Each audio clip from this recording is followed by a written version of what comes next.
मैं हूं सुचरिता कुकरेती। 25 साल का रिंकू हमारे बीच नहीं है। रिंकू की पीट पीट कर हत्या कर दी गई। 10 से 12 गुंडे उसके घर में घुसकर मां और भाइयों की आंखों के सामने उसकी हत्या कर कर चले गए। निर्मम हत्या। लेकिन रिंकू की हत्या के बाद भी उसे इंसाफ का इंतजार है। 5 गिरफ्तारियां पुलिस ने की हैं, लेकिन इसके बावजूद सवाल उन लोगों से है जो लिंचिंग की दुहाई देकर मोमबत्तियां उठाकर सड़कों पर निकल जाते हैं। आज वो कहां है? आज वो क्यों रिंकू के लिए इंसाफ नहीं मांग रहे हैं? यही सवाल आज महाभारत में पूछ रही हूं कि दिल्ली के दंगाइयों की पैरवी करते हुए पुलिस गलत लगती है, लेकिन आज पुलिस जो कह रही है वो सही लगता है, परिवार गलत लगता है। इसी पर महाभारत। पहले ये रिपोर्ट।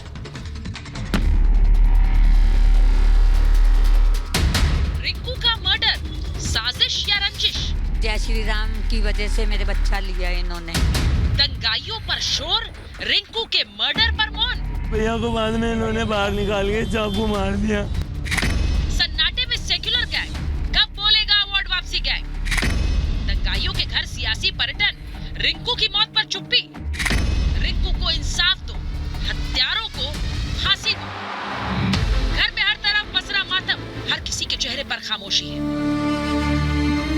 लड़खड़ाती जुबान से जवान बेटे के कत्ल पर इंसाफ मांगती ये रिंकू शर्मा की मां है। वो मां जिसने 24 साल के जवान बेटे को अपनी आंखों के सामने दम तोड़ते हुए देखा है।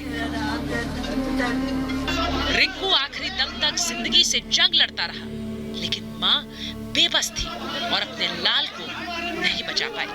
ले गए बेटा अंदर से खींच के, डंडे मारे, यहाँ से सर फोड़ा मेरे बच्चे का, यहाँ चक्कू घुसेड़े। घटना 10 फरवरी की है। 12 आरोपी हाथ में लाठी डंडों के साथ निकलते हुए दिख रहे हैं। पहले रिंकू के साथ हाथापाई हुई, फिर चाकू से मार कर जान ले ली। बेटे के लिए इंसाफ मांग रही मां का कहना है कि रिंकू प्रभु श्री राम का भक्त था। मरते दम तक वो जय श्री राम का नारा लगाना था। इतना हिम्मत पर मेरा बच्चा था, हनुमान जी जानते हैं, पीछे पकड़ के ला रहे, मैं यहाँ रो रही, मम्मी जय श्री राम मेरे को बोल के गया बस। बीएचपी नेता सुरेंद्र जैन ने आरोप लगाया कि रिंकू राम मंदिर के निधि निर्माण अभियान से जुड़ा था, इसीलिए उसकी हत्या कर दी गई। उसका यही कसूर था कि वो मंदिर निर्माण के लिए निधि समर्पण का कार्यक्रम कर रहा था। रिंकू शर्मा की हत्या के बाद पुलिस ने 5 आरोपियों को गिरफ्तार कर लिया है। बाकी आरोपियों की तलाश की जा रही है। पुलिस का कहना है कि जन्मदिन के विवाद में रिंकू का कत्ल हुआ।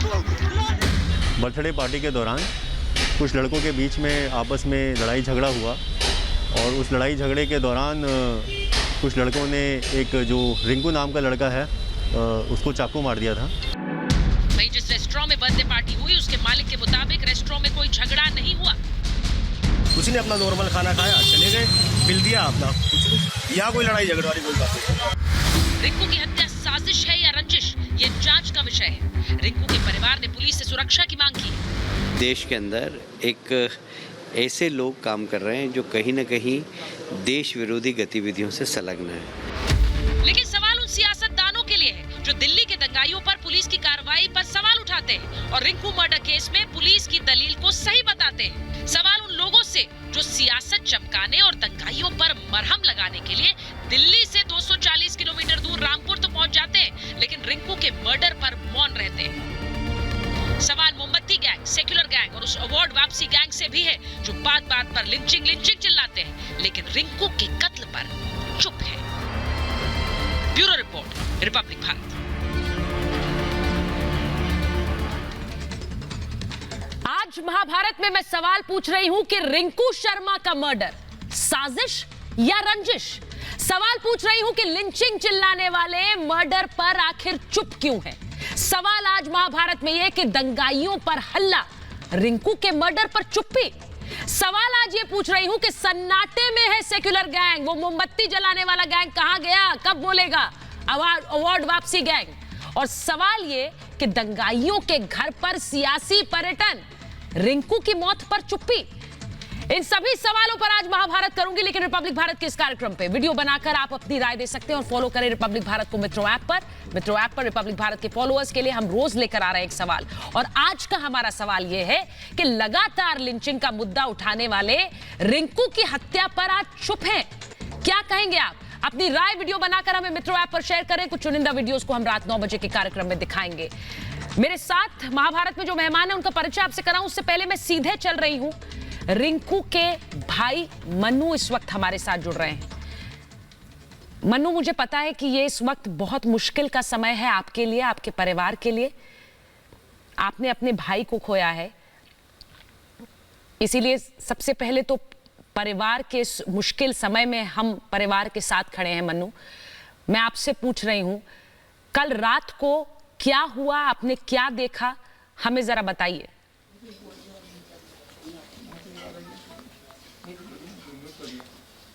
एक्चुअली मैम, जब मेरे भैया जब घर आए तो भागते भागते घर आए थे। जैसे ही मैंने गेट खोला तो वो पीछे से जो हथियारी आ रहे थे, मतलब उन्होंने डंडे वगैरह लेके आए थे, डंडे चाकू लेके आए थे। तो उन्होंने जैसे ही मैंने गेट खोला तो उन्होंने चाकू पहले डंडों से वार किया भैया पे और फिर हम पे भी किया, पूरी फैमिली पे उन्होंने डंडों से वार किया। और फिर जब मैंने अपने मम्मी पापा को अंदर वाले रूम में भेज दिया, मतलब अंदर वाले रूम में धुका दिया, तो उन्होंने भैया को बाहर खींच के बाहर ले गए। और फिर भैया ने भागने की कोशिश करी ना जब बचने के लिए, तो उन्होंने क्या करा, तो किसी का घर, मतलब भैया सोच रहे थे अगर मेरे को किसी का गेट खुला मिल जाए तो मैं वहाँ दुपक जाऊंगा, तो किसी का गेट खुला मिला नहीं ना, तो उन्होंने पीछे से चाकू मार दिया। मनु, मैं समझ। और इन्होंने जी बोलिए आप बोलिए। इमरजेंसी में भी हॉस्पिटल जब हम लेके गए तो हॉस्पिटल में भी चाकू से वार किया, दोबारा निकालने की कोशिश कर रहे थे, उन्होंने अंदर घुमा दिया। और जो इनका मेन हेड है ताजुद्दीन, उसने भैया के फ्रेंड सर्कलों में हॉस्पिटल में हाथापाई करी, मम्मी की भी गिरवान पकड़ी थी और भैया के फ्रेंड्स के भी चांटे वगैरह मारे थे और बोला था कि तुम्हें 5 मिनट में देखता हूँ अभी। मनु, आप ये कह रहे हैं कि घर के बाद अस्पताल तक पीछा किया आप लोगों का, अस्पताल में भी, वहां पर भी हमला किया? हाँ जी मैम, हाँ जी मैम। मुझे ये बताइए मनु, ये सब लोग जो कल आए थे, क्योंकि मैं तस्वीरें भी दिखा रही हूं, तकरीबन 10 से 12 ये संख्या में थे, ये आपके घर के अंदर घुसते हैं। आप इन सबको पहचानते थे, आप जानते थे इन सबको? 5 लोग तो गिरफ्तार हो चुके हैं।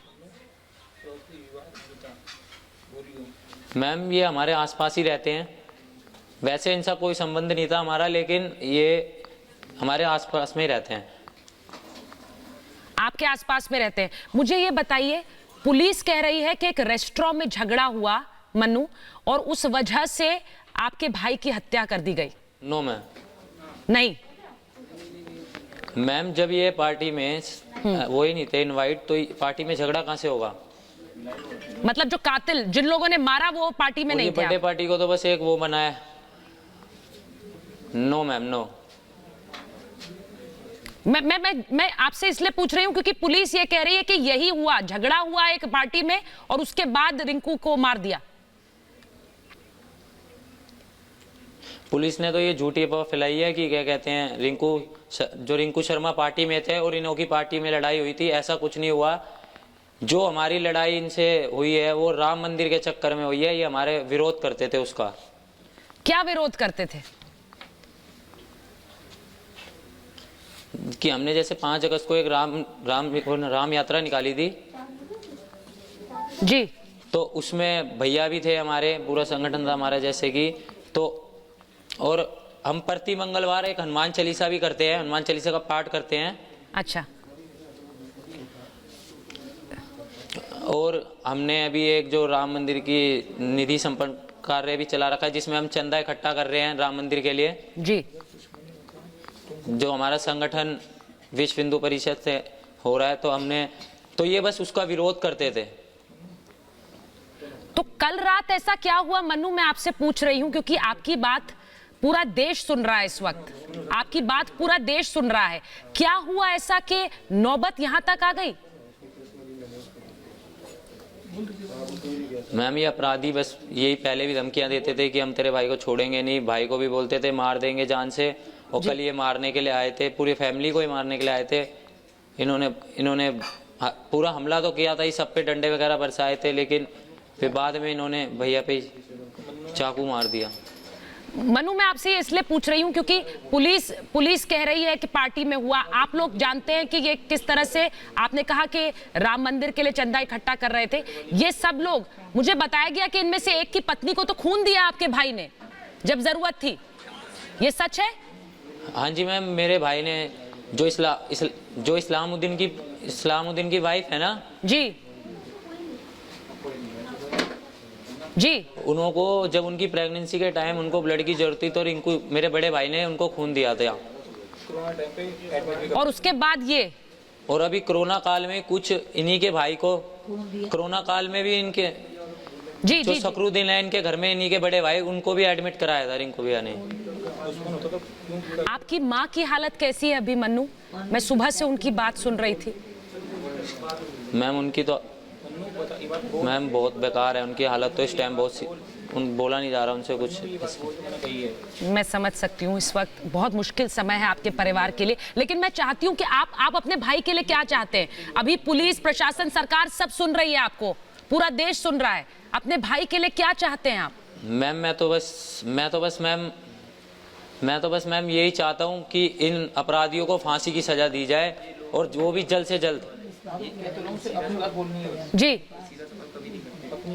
जी, और मैम ये जो कह रहे हैं कि प्रॉपर्टी का कोई इनसे हमारा प्रॉपर्टी का कोई संबंध नहीं था, ना कोई हमारा होटल है, ना कोई हमारा बिजनेस है, ऐसा। आपकी माँ तो उस वक्त घर में मौजूद थी मनु, जो भी आपको किसी ने। जी, मैंने वो वीडियो देखा है, सीसीटीवी फुटेज देखी है। आप घर जब हादसा हुआ है, जी जी, माँ आपके घर में थी उस वक्त? घर पे थी मैम।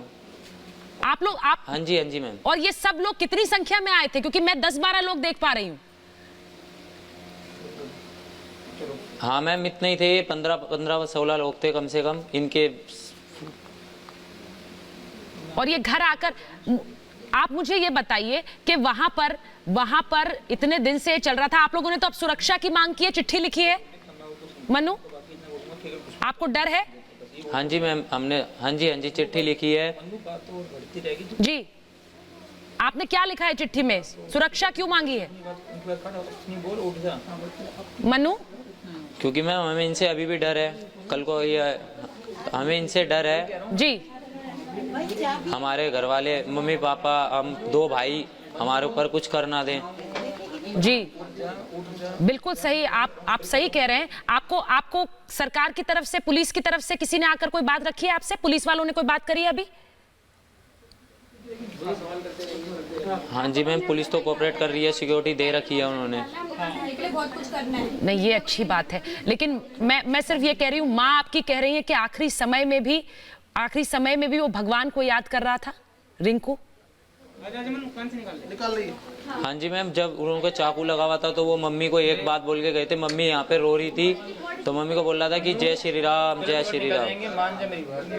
आखिरी समय में भी वो ये कह के गया। मुझे पता है मन्नू, आपके लिए बड़ा मुश्किल समय है, लेकिन मुझे एक बात बता दीजिए, सरकार और पुलिस से क्या कहेंगे अब? आज पूरा देश सुन रहा है आपको और आपके भाई के साथ है। मेरा तो बस एक यही कहना है। जी जी मैम, मेरे को तो बस एक कहना है कि इन सब अपराधियों को फांसी की सजा दी जाए जल्द से जल्द। आप इन सबको पहचानते हैं ना? ओके मैम, धन्यवाद। मनु, बहुत बहुत धन्यवाद हमसे बात करने के लिए। हाँ जी मैम, धन्यवाद, बहुत धन्यवाद हमसे बात करने के लिए। मुश्किल समय है रिंकू के परिवार के लिए, लेकिन उसमें भी मनु हमसे बात कर रहे थे, आपने देखा। और मनु से बात सिर्फ इसलिए, मुझे पता है कि एक मुश्किल समय में उनके लिए आकर कैमरे पे बात करना, अपने घर के बारे में बात करना आसान नहीं होगा, लेकिन इसके बावजूद वो हमारे सामने आकर बात रख रहे हैं क्योंकि वो अपने भाई के लिए इंसाफ चाहते हैं। आज महाभारत में मेरे साथ जो मेहमान हैं, मैं आपको बता दूं कि बीजेपी के प्रवक्ता यासिर जिलानी हमारे साथ जुड़ रहे हैं, हमारे साथ अवनीजेश अवस्थी जी जुड़ रहे हैं, हमारे साथ आचार्य विक्रमादित्य जुड़ रहे हैं, अकील खान जी जुड़ रहे हैं, आम आदमी पार्टी की राय रखते हैं, सतीश प्रकाश जी जुड़ रहे हैं और साथ ही विवेक श्रीवास्तव थोड़ी देर में जुड़ेंगे। लेकिन मैं सबसे पहले विवेक श्रीवास्तव जी आपसे पूछूंगी, दिल्ली में जो दंगाई ट्रैक्टर चढ़ाने को राजी हो जाते हैं दिल्ली पुलिस पर, उनके लिए तो बहुत शोर होता है, लेकिन यहां रिंकू की हत्या पर मौन है, सन्नाटा है। आप भी नहीं बोलेंगे आज रिंकू के लिए? बोलेंगे? नहीं है, कोई मौन नहीं है। नहीं, मैं बोल रहा हूं, मैं रिंकू के लिए बोल देता हूं कि भाई ये जो भी हुआ बहुत अनफॉर्चुनेट है। नहीं, रिंकू के लिए बोल देता हूं भाई मतलब क्या है? होना चाहिए ये बोलकर कोई एहसान कर रहे हैं आप? नहीं, मैं रिंकू के लिए बोल देता हूं भाई। शब्दों में आपने भाई बोलते नहीं है। आपके बोलने का तरीका ही ऐसा है सर, मुझे माफ करिए, बट आप इसी तरह से बोल रहे हैं जैसे कोई एहसान कर रहे हो आप। संवेदना उनके, सुनिए, हमारी खून नहीं खोलता आपका। नहीं, आप मेरी बात सुनिए। अभी पुलिस की रिपोर्ट नहीं आई है पूरी तरीके से कि ये मर्डर किन कारणों से हुआ। मैं मानती हूँ आपकी बात। हिंदू मुसलमान पहले शुरू कर चुकी है सर, किसी ने नहीं कहा, रिपोर्ट आनी किसी ने नहीं कहा। एक second Vivek Shrivastava, I challenge you, आप बता दीजिए कि अगर इस खबर में महाभारत के शुरू होने से मैंने एक बार धर्म का जिक्र किया हो, बता दीजिए मुझे आप जबरदस्ती, आप जैसे लोग मामलों को धार्मिक रंग देना चाहते हैं because it suits your politics sir. आपकी राजनीति को सर ये सूट करता है। मैंने नहीं कहा है। परिवार जो कह रहा है वो आपके सामने है। Please listen to the family. आप परिवार को सुनिए सर, परिवार को सुनिए। मैं परिवार की सुनूंगी, परिवार जो कहेगा मैं उसकी सुनूंगी सर, क्योंकि ये वर्जन्स है सर। और आप अपने लिए राजनीतिक प्लेटफॉर्म तैयार कर रहे हैं, आप अपने लिए पॉलिटिकल प्लेटफॉर्म तैयार कर रहे हैं। विवेक श्रीवास्तव, आपकी जो पॉलिटिकल रहनुमा है, मैं कोई पॉलिटिकल प्लेटफॉर्म नहीं तैयार कर रहा। वो जो खत्म हो चुका है सर, उसे फिर से खड़ा कर रहे हैं। पैसा लेना, राम पे जो पैसा लिया जा रहा है, इसको भी रेगुलेट करने की अपील करिए। तो सर वो अलग मुद्दा है ना, आप जाइए करिए, आपको कौन रोक रहा है? आपको रोक कौन रहा है? कार्ड है किसके पास? विवेक श्रीवास्तव, एक सेकंड, आचार्य विक्रमादित्य, एक मिनट रुकिए सर, ऐसे शोर मत करिए सर, एक मिनट, मेरी रिक्वेस्ट है आपसे सर। आप रेगुलेट करने की मांग कर रहे हैं ना कि इसको रेगुलेट किया जाए जो चंदा इकट्ठा करते हैं। मैं कहती हूं जो लोग मोमबत्ती लेकर निकलते हैं ना सर आंदोलन करने, उन्हें रेगुलेट किया जाए सर, क्योंकि हर मुद्दे पर आप लोग मोमबत्ती लेकर निकलना शुरू करते हैं। ये सो कॉल्ड सेक्युलर गैंग, आज आप लोग सब चुप हैं, आज आप सब चुप हैं। हर बच्चा सर देश का बराबर है, हर बच्चा देश का बराबर है। जो हुआ बहुत बुरा हुआ, आपके लिए नहीं है, मेरे लिए है और हर देशवासी के लिए है। एक सेकंड आचार्य जी, एक मिनट, ऐसे नहीं सर, मैं चाहती हूँ आराम से बात करें। आचार्य जी के पास जा रही हूँ। विवेक श्रीवास्तव आप रुक जाइए, आचार्य विक्रमादित्य के पास में जा रही हूँ। आचार्य जी, नहीं हो गया सर, मैं अब आचार्य विक्रमादित्य के पास जा रही हूँ। आचार्य विक्रमादित्य, मुझे गुस्सा इस बात का आता है कि आप दंगाइयों के लिए तो ऐसे खड़े हो जाते हैं जैसे न जाने वो संत है, और यहाँ एक बच्चा 25 साल का चला जाता है, उसके लिए बोलने के लिए ये एहसान हो रहा है। बहुत दुखद है शायद जी, क्या खून, मतलब क्या करें, किस प्रकार घर में रहना भी मुश्किल हो जाएगा क्या? दिल्ली के मालिक जिस प्रकार से चुप बैठे हैं, मुझे समझ में नहीं आता। उन्हीं के पार्टी के व्यक्ति थे ताहिर हुसैन, जिस प्रकार से अंकित शर्मा की हत्या कर दी गई थी, किस प्रकार से, और आज पुलिस की इन्वेस्टिगेशन सामने है, किस प्रकार का राजनीतिक माहौल बनाया जा रहा है। और यह विवेक श्रीवास्तव जैसे लोग उनके साथ मिलकर क्या काम कर रहे हैं। विवेक जी प्लीज एक करके बोलिए। विवेक जी को ऑडियो कम करिए, मैं हटा दूंगी विवेक जी स्क्रीन से, प्लीज मेरी रिक्वेस्ट है आपसे, एक करके बोलिए। सर ये मुद्दा ऐसा नहीं है, एक बच्चे की जान गई है, इसीलिए कम से कम आप ये श्रद्धांजलि के रूप में कर सकते हैं कि आप तू मैं ना करें। घर में घुस के हमला कर रहे हैं, कौन सा राजनीतिक संरक्षण दिया जा रहा है घर में घुस के हमला करने के लिए? कैसा, आप सोचिए कितनी हिम्मत होगी कि कौन पीछे बैठा है, ताहिर हुसैन के पीछे कौन था कि उसने अपने घर में कितना असला खड़ा कर रखा था, अंकित शर्मा की, गवर्नमेंट के ऑफिसर की किस प्रकार से हत्या कर दी गई। आप सोचें कि कितना पॉलिटिकल एजेंडा किस प्रकार का चल रहा है इस देश के अंदर। कुछ भी कर लो, पीछे राजनीतिक सरपरस्ती है कि कुछ नहीं करेंगे, कुछ नहीं होने देंगे, पूरा राजनीतिक संगठन पीछे होकर खड़ा हो जाएगा। जिस प्रकार का माहौल बनाया जा रहा है, मुझे बताइए कि सुप्रीम कोर्ट का ऑर्डर होता है कि राम मंदिर सुप्रीम कोर्ट के सर्वोच्च न्यायालय की परमिशन से बनाया जा रहा है, और ओबीसी खड़े होकर कहते हैं कि भैया मैं नहीं भूलूंगा उस ढांचे को, आने वाली नस्लों को बताऊंगा। कौन सा जहर घोल रहे हैं? आज तक एक बार विवेक श्रीवास्तव जैसे घमंड, मतलब दुराचारी से ये नहीं हुआ कि ओबीसी को निकाल के जूता फेंक दे, उसकी एक सेकंड गले लगाए, एक सेकंड जो चंदा उठा के जेब में डालते हो, दुराचारी कौन है? नहीं, एक सेकंड दुराचारी, आप हैं दुराचारी। यहाँ भगवान, मैं यासिर जिलानी जी के पास जाऊंगी, मैं आप दोनों से कह दूं, एक मिनट रुक जाइए, मैं यासिर जिलानी के पास जा रही हूँ और मैं सतीश प्रकाश जी के पास जाऊंगी, और इस तरह की भाषा is not welcome, it is not welcome. कम से कम आप लोग ये सोच लीजिए कि एक बच्चा चला गया है, 25 साल का बच्चा, उसका परिवार भी ये शो देख रहा होगा, उनके भाई जुड़े थे हमारे साथ, अपना दर्द बांट रहे थे। मैं नहीं चाहती हूं इस मंच पर आप इस तरह से एक दूसरे पर इस तरह की भाषा का इस्तेमाल कर रहे हैं। सर कभी तो सोचा करिए कि किस मंच पर बैठे हैं हम। यासिर जिलानी जी, यासिर जिलानी जी, इस पूरे मामले में पुलिस कुछ कह रही है, परिवार कुछ कह रहा है, और हम दोनों बातें चला रहे हैं, दोनों बातें सामने रख रहे हैं। मुझे सिर्फ एक बात लगती है कि जो लोग दिल्ली के दंगाइयों की पैरवी करते हैं, जो लोग दिल्ली दंगों में तो पुलिस पर सवाल उठाते हैं, आज कहते हैं पुलिस सही है, भाई परिवार की सुनने की जरूरत नहीं है। देखिए सुचारिता, सबसे पहले तो मन बहुत विचलित है। आज मैं दिल्ली का रहने वाला हूं और मुझे इस दर्द का एहसास है कि एक नौजवान लड़का जो बिल्कुल युवा है और जो सामाजिक कारकुन भी था, समाज के लिए बहुत अच्छे कार्य कर रहा था, उसकी दर्दनाक हत्या की गई है। बर्बरता से उसे चाकू घोंप के मार दिया गया। इसकी निंदा करनी चाहिए और एहसास करना चाहिए, क्योंकि आज हमने वो दृश्य देखा है जब दिल्ली प्रदेश के अध्यक्ष आदिश गुप्ता उनके घर गए थे, तो वो दृश्य बहुत विचलित करने वाला था। उनकी माँ थी, उनकी बहन थी, उनके भाई थे, और रिंकू शर्मा अब इस दुनिया पे हम से जा चुके हैं, हम उस पर राजनीति कर रहे हैं। अब बताइए, ये विवेक श्रीवास्तव जी इस तरह की बात करते हैं और इनसे मैं सवाल करूंगा, इनसे मैं सवाल करना चाहूंगा कि क्या आपको 23 मार्च 2019 का दिल्ली के मुखिया का वो ट्वीट याद है, जिसमें अगर याद नहीं है तो आप इजाजत देंगी सुचारिता जी, मैं पढ़ के सुना दूं उन्होंने क्या लिखा था, अपने ट्वीट में क्या लिखा था।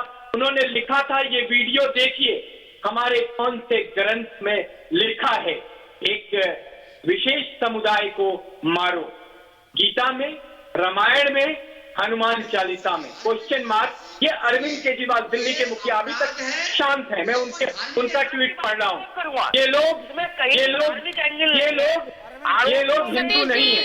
सतीश जी को ऑडियो डाउन करिए, अभी मैं सतीश जी को जाऊंगी। नहीं सतीश जी, नहीं सतीश जी रुकिए एक मिनट, जिलानी जी जल्दी से खत्म करिए, फिर ये अगली लाइन उस ट्वीट की है। हाँ। ये लोग हिंदू नहीं है, हिंदुओं के वेश में गुंडे हैं, इनकी पार्टी लुच्चे लफंगे गुंडों की फौज है, इनसे देश और हिंदू धर्म दोनों को बचाना हर भारतवासी का फर्ज है।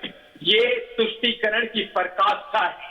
ये वोट बैंक की राजनीति करने वाले अरविंद केजरीवाल इतने घंटे बीत गए, एक नौजवान को चाकू मार के अकील जी आपके पास ही आ रही हूँ अब। सतीश जी आपके पास थोड़ी देर में आऊंगी जी, के बारे में एक शब्द नहीं बोला। अब जिलानी जी एक मिनट, मैं अकील खान के पास जा रही हूँ। एक मिनट जिलानी, अकील खान जी सवाल पहले, एक मिनट जिलानी जी, मैं अकील खान के पास जा रही हूँ।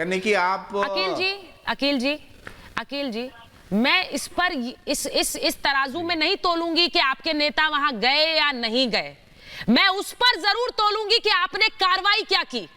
एक बच्चा चला गया है, उसका परिवार अब इंसाफ मांग रहा है। आपने सुना मन्नू को, रिंकू के भाई थे। ये सब अगर आपके नेता नहीं गए, ना जाए सर, उससे हमें कोई लेना देना नहीं है। ये मैं उस पर सवाल भी नहीं पूछूंगी आपसे, लेकिन ये मैं ये नहीं है। नहीं अकील जी रुक जाइए, एक मिनट सुनिए मेरी बात। वहां पर जिस तरह से परिवार कह रहा है, हमें बार बार डराया जा रहा था, धमकाया जा रहा था, अभी भी सुरक्षा की मांग वो कर रहे हैं। इस मामले में इस बच्चे पर कुछ तो बोल देते, कम से कम लगता कि दिल्ली वालों के साथ हैं आपके नेता। सब दिल्ली वालों के साथ है। सुचरिता देखिए, मैं आपसे भी रिक्वेस्ट करूंगा और जिलानी साहब से भी रिक्वेस्ट करूंगा कि इसको राजनीतिक रंग ना दिया जाए। ये एक बहुत ही गंभीर बात है कि एक मर्यादा पुरुषोत्तम के नाम पे अगर इन्होंने ये काम किया, एक अल्फाज नहीं बोला, इसलिए लगता है गंभीर और खतरनाक बात है। मेरा जिलानी जी एक मिनट, अब अकील खान बोल रहे हैं, अकील जी बोल रहे हैं, प्लीज बोलिए, सुन लीजिए। देखिए जो रिंकू शर्मा का इसकी फैमिली के साथ रिलेशन था, इस्लामुद्दीन की बहुत क्लोज था, और उन्होंने मतलब रिंकू शर्मा ने खून दिया। इससे ज्यादा बड़ी बात एक दोस्ती के नाम पे क्या हो सकती है कि खून दिया और तो खून दिया तो खून कर दिया। उसके खून दिया तो बावजूद खून कर अगर दिया। कोई भी मसला हुआ, कोई अकील भी बात जी, होती, खून तो दिया हत्या- तो खून कर दिया। हत्या मतलब ये हत्या कौन सी जैसी इंसानियत है? मतलब एक बात सेकंड, करना, मतलब एक सेकंड, बात एक सेकंड, करना, आप यहाँ पर क्या प्लेटफॉर्म गलत तैयार कर काम रहे है, हैं? ये एक मिनट जिलानी जी, रुकिए एक मिनट। के खिलाफ अकील घृणित खान, कार्य है। अकील सुन खान, लीजिए, ये आप सुचरिता, नहीं, सुचरिता, एक ये मिनट आप सुन क्या लीजिए। बताने की ये कोशिश जो कर रहे हैं? इन्होंने काम किया है, ये बहुत ही घृणित काम किया है। ये दोस्ती के नाम पे कलंक है, ये इंसान नहीं है, ये इंसानियत के नाम पे कलंक है, ये बदमाश है। इनको कड़ी से कड़ी सजा दी जानी चाहिए और मैं तो ये कहूंगा कि इनको फांसी की सजा दी जानी चाहिए कि जिस तरीके से एक फैमिली इनके साथ में इतने सालों से और वो सपोर्ट करके कोई भी बात हुई हो, इस तरह की हरकत करना ये बहुत ही गंभीर और घृणित कार्य है। मैं इसकी भर्त्सना करता हूं। एक सेकंड, साथ साथ ये डिमांड करता हूं कि इनको फांसी की सजा दिया अगर ये सचमुच में प्रूव हो जाता है कि इन लोगों ने एक गलत इंटेंशन के साथ में ये हत्या की है। नहीं, मैं एक सेकंड रुकिए, एक मिनट जिलानी जी, एक मिनट। मैं अवनीश जी के पास एक बार जा रही हूँ, मैं अवनीश जी के पास जा रही हूँ, और जिस वक्त मैं अवनीश जी के पास जा रही हूँ, सवाल मैं पूछूं उससे पहले तस्वीरें भी दिखा रही हूँ। ये कैंडल मार्च निकल रहा है मंगोलपुरी में, जहां पर रिंकू की हत्या हुई, उसके घर में घुसकर इस 25 साल के बच्चे की हत्या कर दी गई। उसका परिवार, उसके सहयोगी उसके लिए इंसाफ मांग रहे हैं और ये कैंडल मार्च निकाल रहे हैं। रिंकू शर्मा के लिए इंसाफ चाहिए। वो इंसाफ क्या होगा अवनीश जी? ये परिवार के सदस्य, परिवार, आपने रिंकू के भाई को सुना, ये तस्वीरें मैं ये दिखा रही हूं, लेकिन अकील जी अभी बता रहे थे उनके नेता नहीं बोले, नहीं पहुंचे। कोई बात नहीं, कोई बात नहीं, मैं नहीं उनको उस पर आंकूंगी। सुचरिता बैठे हुए, उन्होंने कहा आप कहती हैं तो मैं बोल देता हूं, मैं बोल देता हूं।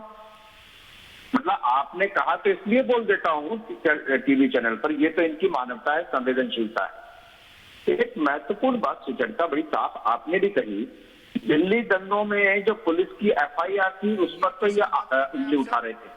अभी पुलिस ने सिर्फ प्राइमा फेसी, प्रथम दृष्टया कहा है कि ऐसा कुछ लोगों से मालूम चला कि उसको इन्होंने सच मान लिया और पुलिस बिल्कुल सच्ची हो गई इनके लिए। एक और महत्वपूर्ण बात सुचरिता, इसलिए मैं कह रहा हूं कि आप सारे तथ्यों को कॉर्पोरेट करिए। क्या रिंकू शर्मा समर्पण निधि का इकट्ठी कर रहा था? क्या रिंकू शर्मा शोभा यात्रा निकाली थी?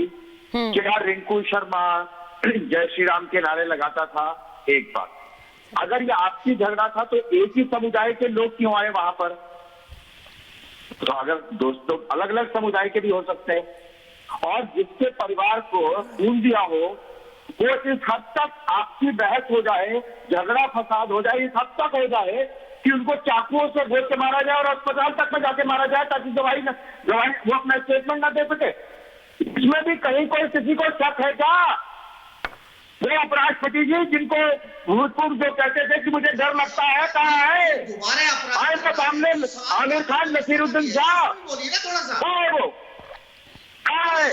आए ना सामने भाई वो जुगाड़ खान को किस पे झगड़े पे मारा तो उन्होंने कह दिया लिखी हो गई।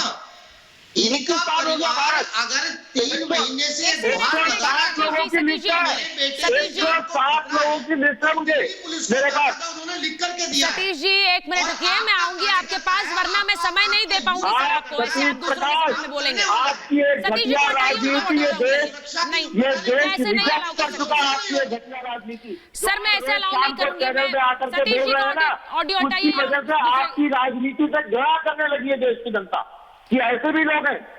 ये चैनलों ने बहुत फायदा किया है कि ऐसे भी लोग हो सकते हैं। पहले आप कहते थे मेरा बयान करोड़ मरोड़ पे पेश किया गया, लेकिन अब आपके चेहरे से घृणा हो गई है इन लोगों को। अब सुनिए, नहीं एक मिनट रुकिए सतीश जी मेरी बात सुनिए। सतीश जी मेरी बात सुनिए। ये अपराध सतीश जी मेरी बात सुनेंगे? संघर्ष है, एक तरफ पीड़ित व्यक्ति है। सतीश जी मेरी बात आप सुनेंगे कि नहीं सुनेंगे? जी आप तब से बोले जा रहे हैं सर, मैंने बार बार आप लोगों को रिक्वेस्ट किया है, यहाँ पर तूतू मैमे की मेज इसे क्यों बना रहे हैं आप लोग? कम से कम मामले की संवेदनशीलता तो समझा करिए, संवेदनशीलता तो समझिए सर। नहीं, आप संवेदनशीलता नहीं समझते किसी मुद्दे की। हर मुद्दे पर इस तरह तूतू मैमे कहते बहस नहीं हो सकती सर। एक परिवार ने बच्चा खोया है, कोशिश करिए। उस दर्द को समझिए सर। मैं बार बार ये रिक्वेस्ट कर रही हूं आपसे, हाथ जोड़कर रिक्वेस्ट कर रही हूं सर, एक बच्चा परिवार ने खो दिया है, उस दर्द को समझिए। मैं उस वीडियो को जितनी बार देखती हूं मैं सिहर जा रही हूं, मुझे बुरा लग रहा है ये देखकर। एक मां पर क्या बीती होगी सोचिए, जब घर में घुस गए लोग और अब उसके बच्चे को मार दिया। एक परिवार ने अपना एक सदस्य गंवाया है, उसकी जान माल की रक्षा की जिम्मेदारी किसके ऊपर है? उनके परिवार ने जो आरोप लगाए हैं कि 6 महीने पहले वो दिल्ली पुलिस को लिख करके देते हैं, उसकी सुरक्षा की जिम्मेदारी किसकी है? एक अपराधी जो है घर में जाकर के हमला करता है, उसके बाद हॉस्पिटल में जाकर के हमला करता है, उसके बावजूद भी दिल्ली पुलिस और रिंकू के परिवार की भाषा अलग अलग है ना। दिल्ली पुलिस ये कह रही है कि रेस्टोरेंट में झगड़ा है, जबकि उनका परिवार ये कह रहा है कि रेस्टोरेंट का आपकी झगड़ा नहीं है, वो लोग वहां आए। और दूसरी बात, अगर राम मंदिर के एक मिनट मैं जिलानी जी से पूछ रही हूँ, एक मिनट सतीश जी, मंदिर के सतीश जी एक मिनट, गलत बात मत करिए। अब एक मिनट यहाँ कोई का मुद्दा नहीं है। मैं जिलानी जी आपसे पूछ रही हूँ, जो दान दिल्ली पुलिस जो कह रही है सर, हम मानकर चलते हैं, हम लोग जो आम नागरिक हैं, हम जो आम नागरिक हैं जिलानी जी, वो ये मानकर चलते हैं कि दिल्ली पुलिस जो कह रही है वो बिल्कुल सही कह रही होगी, जांच के बाद कह रही होगी, और इसीलिए मेरे पास कोई वजह नहीं है कि मैं ना मानूं जो दिल्ली पुलिस कह रही है। लेकिन दूसरी बात ये कि जिस रेस्टोरेंट में झगड़े की बात कर रही है, उस रेस्टोरेंट का मालिक कह रहा है कि यहाँ तो कोई झगड़ा ही नहीं हुआ, यहाँ तो कोई मामला ही नहीं था, तो आप किससे पूछने जाएं जिलानी जी? सुचारिता जी, आपको वो भीड़ दिखाई दे रही है, आप ही वो वीडियो दिखा रही हैं इलेक्ट्रॉनिक मीडिया के माध्यम से लोगों को, और उस लड़के की जो युवा नौजवान था, सामाजिक उसके अंदर एक समाज को लेके चलने की एक जो उसकी ललक थी, वो काम करता था सामाजिक, उसकी बर्बरता से हत्या हो गई। और सतीश जी को तो ये आदत है कि अगर दिल्ली पुलिस ने हम दिल्ली दंगा पे उनसे पूछें तो वो उनका दृष्टिकोण जो है वो बिल्कुल अलग हो जाता है। आज अगर आज यही हत्या किसी अलग समुदाय में हो गई होती तो आप समझ लीजिए कि सतीश जी और तमाम पैनल इस वक्त कैंडल लेके इंडिया गेट से लेके और राजपथ तक ये दौड़ भाग कर रहे होते और आप पे सवाल कर रहे होते कि आप सिलेक्टिव होके चीजों को दिखा रहे हैं। इंसाफ दिखाइए, सच्चाई दिखाइए। ये जो इनकी डबल स्टैंडर्ड, इनका जो चेहरा है वो दिल्ली के लोग और भारत के लोग देख रहे हैं। इनकी हिम्मत नहीं है कि ये अरविंद केजरीवाल से पूछे कि आखिर अब तक वो खामोश क्यों है। ये इनकी हिम्मत नहीं है। आखिर वो मोमबत्ती गैंग कहाँ सो रही है, ये इनकी हिम्मत नहीं है।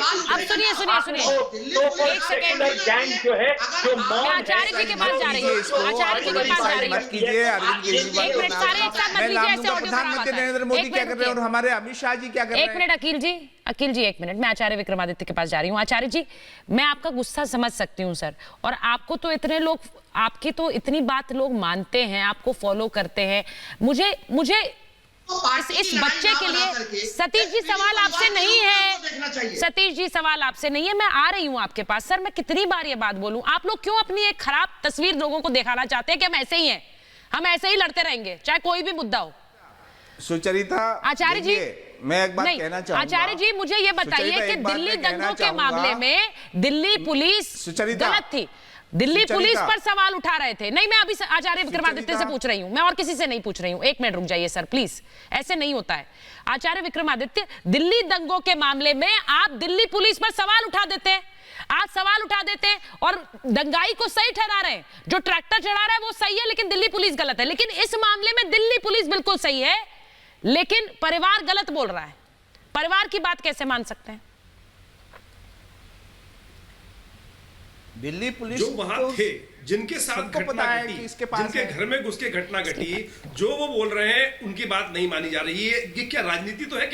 केवल राजनीतिक तुष्टीकरण के नाम पर इस देश के अंदर जो खेल चल रहा है वो है ये वास्तविक तौर पे सामने आ रहा है। आचार्य जी, दिल्ली पुलिस किसके पास में है? बीजेपी के पास में है, बंदा भी बीजेपी का है। आप जरा थोड़ा लॉजिकल बात कीजिए ना। उनके लिए कोई फर्क नहीं पड़ रहा है, लॉजिकल बात कीजिए ना। स्वार्थ सिद्ध हो जाए, केवल किसी प्रकार से तुष्टीकरण करके वोट बैंक बैंक सद जाए, धर्मवीर जो इंसान क्या हो रही है होने आचार्य दीजिए। मुझे सोचिए, आप एक थोड़ा सा सोचिए इस बारे में। आप भी दिल्ली में रहती हैं, आपके भी बहुत सारे पड़ोसी दिल्ली में रहते हैं, आपके बहुत सारे मित्र दिल्ली में रहते हैं। सोचिए कितनी हिम्मत पड़ गई है ये राजनीतिक संरक्षण प्राप्त करने वाले व्यक्तियों को घर में घुस के। हम घर में जाते हैं तो एक मन में भाव आता है ना, उसको राजनीतिक बच जाएंगे भाई, अब बच जाएंगे।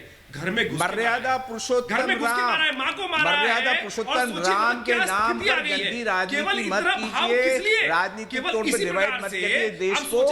मुझे जो नहीं, राजनीति मत करिए, मौन ही कर दीजिए। अखिल जी, राजनीति मत करिए, मौन ही कर दीजिए। आप ये कहिए कि राजनीति मत करिए, मौन ही कर दीजिए। बड़ी खबर, मैं बड़ी खबर पर जा रही हूँ, एक बार 1 मिनट रुक जाइए। बड़ी खबर ये कि रिंकू हत्याकांड में बड़ी खबर ये आ रही है, मंगोलपुरी में तनाव के हालात बन गए हैं। इलाके में सीआरपीएफ की तैनाती की गई है। ये इस वक्त की बड़ी खबर अपने दर्शकों को बता रही हूं। मंगोलपुरी पूरे इलाके में सीआरपीएफ की तैनाती की गई है। ये तस्वीरें आप देखिए, मंगोलपुरी जहां पर रिंकू की हत्या हुई है, जहां पर घर में घुसकर रिंकू को मारा गया, वहां पर बड़ी खबर ये आ रही है कि दिल्ली के मंगोलपुरी में सीआरपीएफ की तैनाती की गई है और ड्रोन से देखिए निगरानी की जा रही है। ड्रोन कैमरे से वहां निगरानी की जा रही है। आपको बता दूं कि परिवार ने चिट्ठी लिखी है, और अपनी सुरक्षा का डर दिखाया है। उन्हें अपनी सुरक्षा को लेकर वो चिंतित है। ये खबर भी आ रही है, वो चिट्ठी भी हम आपको लगातार दिखा रहे हैं, जिसमें परिवार ने कहा है कि रिंकू की हत्या के बाद उन्हें अपनी जान को लेकर डर बना हुआ है। माँ बाप और 2 भाई हैं रिंकू के, उनको लेकर एक डर बना हुआ है। वो वीडियो अगर आप देखेंगे तो आप सिहर उठेंगे कि लोग ऐसे घर में घुस गए और किसी की भी हत्या कर बाहर निकल जाए। आचार्य जी, ये घर के अंदर घुसकर हत्या कर बाहर निकल जाएं और वो सब लोग जो लिंचिंग के नाम पर इतना हल्ला करते हैं, आज वो सब चुप रहेंगे, कोई नहीं बोलेगा। आज आप ये जाकर के दिल्ली पुलिस से पूछिए। अरे ताहिर हुसैन को किसने संरक्षण दिया, मुझे एक बार बता दीजिए। ताहिर हुसैन को किसने संरक्षण दिया? किस राजनीतिक दल का वो व्यक्ति था? कैसे वहां पर व्यवस्थाएं बन गई?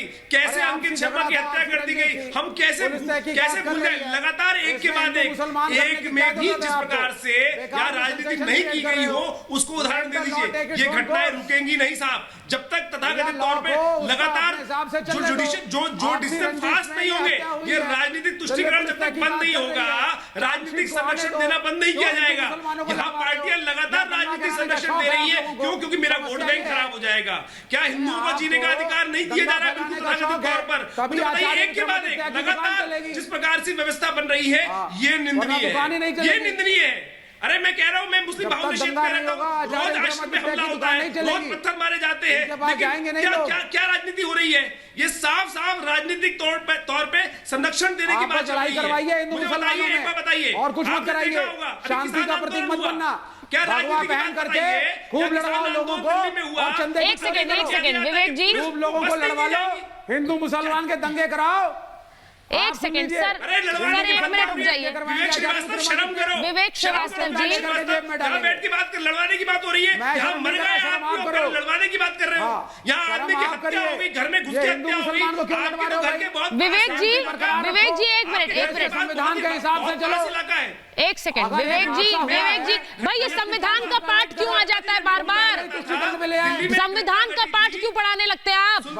संविधान का पाठ आ जाएगा, लोकतंत्र खतरे में आ जाएगा, ये सब बातें करने लगते हैं आप। वीडियो चला रहा था, बताइए, करवा रहा था। नहीं सर, 1 मिनट भगवा पहन के खतरे में डाल देते हैं। सुशील याद होगा, सुशील घर में जागरण था, और सुशील अरे किसी को कुछ नहीं याद है, अपने को शांत करो आचार्य जी, जाकर के चंदा इकट्ठा करो, राम मंदिर के नाम पे बिजनेस बढ़ाओ, चंदा आएगा, आपके भंडारे बढ़ेंगे, समझ रहे हो ना? ये सब करो जाकर के चंदा जी, ये हिंदू मुसलमान की लड़ाई मत कराओ। अच्छा, एक मिनट रुक जाइए सर,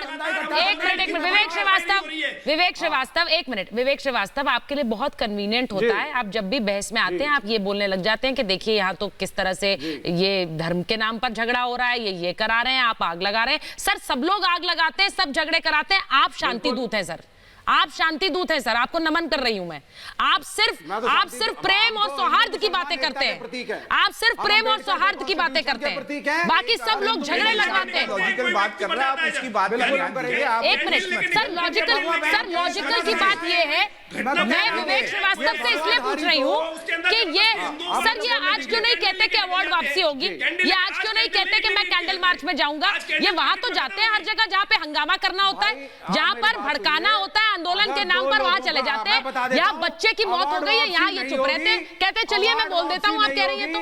क्योंकि ये व्यक्तिगत झगड़ा था, अवार्ड वापसी नहीं होगी। ये व्यक्तिगत झगड़ा था, स्टेट व्यक्तिगत तो अगर स्टेट स्पॉन्सर्ड होता, अरे सर हम अवार्ड जरूर विवेक श्रीवास्तव, मैं आपको 15 जरूर वापस करते। अरे सर ये एक व्यक्तिगत लड़ाई है। बच्चे कौन से, वो तो सब वापस करती है ना, इतने आंदोलन में अवार्ड वापसी हो गई, बच्चे कहाँ हैं? एक मिनट अवनी जी, अवनी जी, सतीश प्रकाश जी के पास जाओ। ये विवेक जिनपिंग नाम के आदमी ने निष्कर्ष को निकाल दिया, फैसला भी बता दिया बिना जांच के कि यह व्यक्तिगत झगड़ा था। अभी जांच नहीं हुई, अभी उसकी अभी चिता भी नहीं सूखी है, चिता भी अभी नहीं सूखी है, और विवेक जिनपिंग नाम के आदमी ने फैसला भी सुना दिया कि ये व्यक्तिगत झगड़ा था। 12 लोग आते हैं मारने के लिए, एक समुदाय के 12 लोग उसको मारने के लिए आते हैं। इसमें व्यक्तिगत झगड़ा दिखाई देता है। विवेक जिनपिंग, सोनम भास्कर, सोनम कपूर जो पट्टियां लेकर के आ जाते थे, ये सब वो है चीन से, विदेशों से पैसा लेकर के। इनकी जांच होनी चाहिए, इनके पास पैसा कहां से आता है? देश के विरोध में राजनीति करने के लिए इनको कहां से पैसा मिल रहा है? और खुलेंगे, ये भी जाएंगे अंदर। और मैं एक बात और कह रहा हूं, अब देखना यह है कि किस राजनीतिक पार्टी के सदस्य वकील के रूप में इनकी जमानत करवाने के लिए आएंगे, ये भी देखना है। सतीश जी एक मिनट, सतीश जी मैं इसे कोई भी अगर मैं इसे कोई धार्मिक रंग नहीं देती हूँ, लेकिन जो परिवार कह रहा है मैं उस बात को ना सुनूं ना मानूं, उसको तवज्जो भी ना दूं क्योंकि आप ऐसा कहेंगे, क्योंकि विवेक जी ऐसा कहेंगे, तो मैं कान बंद कर लूं। देखिए सुचारिता जी, कोई व्यक्ति अगर किसी राजनीतिक दल से जुड़ा हुआ है और किसी को उसकी हत्या करने का अधिकार नहीं है, बिल्कुल नहीं है, चाहे वो किसी भी जाति का हो, किसी भी धर्म का हो। मैं नहीं हूं बिल्कुल भी। मैं यहां जरूर कहूंगा कि देखो, अभी आपने कहा कि मंगोलपुरी में कहीं ना कहीं तनाव की स्थिति है, तो मैं कुछ पुराने अनुभव की बात आपको जरूर बताऊंगा। और अभी तक मैंने इसमें राजनीति नहीं देखी, लेकिन अब मुझे कहीं ना कहीं इसमें राजनीति की बू इसलिए नजर आती है कि देखिए सीए एनआरसी के समय में आप देखेंगे दिल्ली में राइट हुआ, दिल्ली पुलिस की जो कहीं ना कहीं भूमिका संदिग्ध थी। आज किसान जो आंदोलन कर रहा है, आज फिर दिल्ली पुलिस की जो कहीं ना कहीं संदिग्ध दिखाई दे रही है। मुझे ऐसा लगता है कि इसमें राजनीति ना हो करके जो रिंकू के हत्यारे हैं उनके खिलाफ सख्त से सख्त कार्रवाई हो, और इसका रिंकू हत्याकांड का चीन से आपने मैं यही चाह रही हूँ सर, मैं यही चाह रही हूँ। कोशिश ये है कि सुनिए ना सर, मैं कोई धार्मिक रंग इसे नहीं देना चाहती, मैं चाहती हूँ जो सच हो वो सामने आए, और जो परिवार चाह रहा है उन्हें इंसाफ मिले, यही मांग मैं चाहती हूँ। इसीलिए मैं परिवार के साथ मैंने इस कार्यक्रम की शुरुआत की थी। आप सभी का बहुत बहुत धन्यवाद महाभारत में जुड़ने के लिए।